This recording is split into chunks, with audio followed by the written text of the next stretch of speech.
মা, এটা আলমারিতে পেলাম, তুমি কিনেছো? হ্যাঁ বাবা, আমি কিনেছি। সত্যি আমি তোমার সাহস দেখে অবাক হয়ে যাচ্ছি। এত দামি সোনার কানের তুমি কিনে ফেললে আমাকে না জানিয়ে। টাকা কি গাছে ফলে? তোমার বৌমা আমার পারমিশন ছাড়া কোনো কিছু কেনার সাহস পায় না। কেনার আগে 10 বার ভাবে।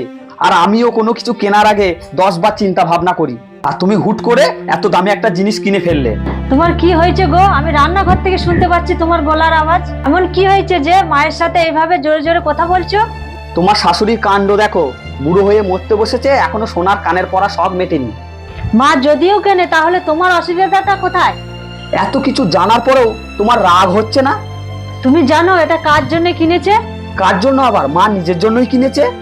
না, সামনে আমার জন্মদিন, তাই আমাকে গিফট দেবে বলে মা কিনে এনেছে। যেটা তোমার দেওয়ার কথা ছিল সেটা মা আমাকে দিয়েছে। আচ্ছা, তুমি একটা আমাকে কথা বলো তো, তুমি ইনকাম করছো কার জন্য? এই বাড়িতে থাকি মাত্র 5 জনা। সোনার কানেরটা আমার জন্য না কিনে এনে মা নিজের জন্য কিনে আনতো, তাহলে কি খুবই অসুবিধা হতো? কোনো কিছু না জেনে শুনে মাকে এতগুলো কথা শুনিয়ে দিলে। নিজের ছেলের এইরকম ব্যবহার দেখে তোমার কি মনে হয়? মা খুব আনন্দ পেয়েছে, তাই না? তুই তো এখন অনেক বড় হয়ে গেছিস বাবা, তাই তোর সব কথা মনে আছে নাকি তা আমি বলতে পারবো না। ছোটবেলায় খেলনা নিয়ে খেলতে তুই খুব ভালোবাসতিস।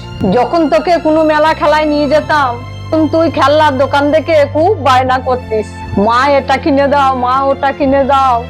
কখনো তুই একবার ভেবে দেখিনিস তোর ইচ্ছা পূরণ করার মতন ক্ষমতা আছে কিনা? শুধুমাত্র তোকে খুশি করার জন্য আমার সব শখ আহ্লাদ দূরে সরিয়ে রেখে তোর মুখে একটু হাসি দেখতে চেয়েছিলাম বাবা।